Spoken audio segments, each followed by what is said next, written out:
Pärnu jäätmekäitluse projekti peamine eesmärk oli rajada Pärnu maakonda Euroopa normidele keskkonnaohutu uus jäätmekäitluskeskus, mis pidi endas sisaldama prügilat ehk ladestusala ja jäätmete liigiti kogumise võimalust ning jäätmete sorteerimise võimalust sorteerimisliinil. Lisaks sellele oli eesmärk ka sulgeda olemasolev keskkonnanõuetele mittevastav Pärnus asuv prügila. Asjade arenedes eesmärk jagati kaheks. Esimene projekt oli Pärnu jäätmekäitluskeskuse rajamine ja teine projekt oli Pärnu Rääma prügila ehk vana prügila sulgemine.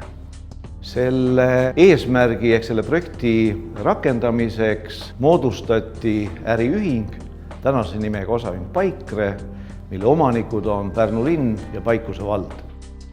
See omandivorm juba tagab selle, et mõlemad projektid on abikõlbulikud Euroopa Liidu rahastamise mõistes. Esimese projekti raames rajati prügila 5,2 hektarit suurusega Põlendmaale Paikuse valda ja sinna juurde kuulub kogu tehniline baas ja kontori pool ja jäätmete liigiti kogumise pool, kuid sinna juurde kogu see kompleks koosneb ladestusalast ja ladestusalat kogutava nõrgvee ärajuhtimise süsteemiks ja juurdepääsuteeks. Nüüd selle projekti teine osa, Pärnus asuva Rääma prügila sulgemine, mille suurus on 18,6 hektarit, circa 1,2 miljonit kuupmeetrit jäätmeid alates 1957. aastast.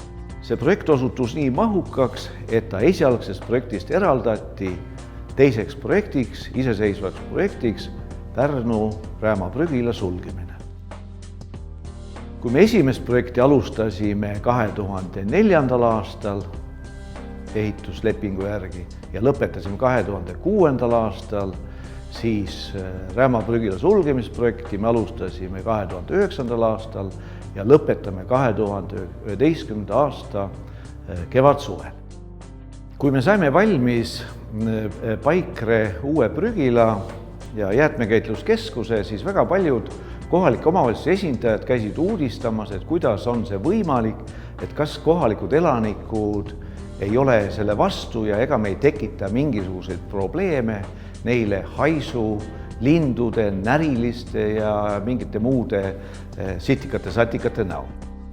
Tulemusena võib öelda seda, et kui korralikult rakendada jäätmekäitluskeskus, ka prügila, siis ei ole tegemist haisudega, selleks on vastavad tehnoloogiad ja kui neid jälgida ja järgida, siis on see täielikult reaalne.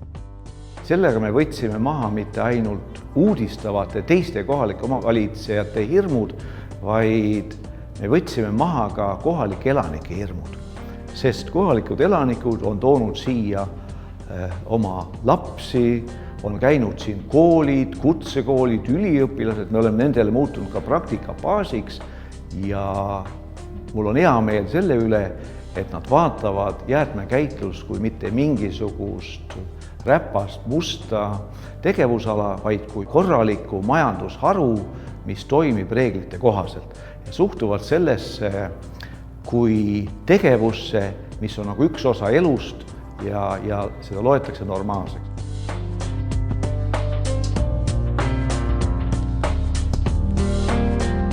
Uue prügila rajamisega ja vana sulgemisega on Pärnu maakond muudetud keskkonnaohutuks ja uue prügila rajamisega, jäätmekäitluskeskuse rajamisega on võimaldatud maakonnas rakendada nõuetele vastav jäätmekäitlus.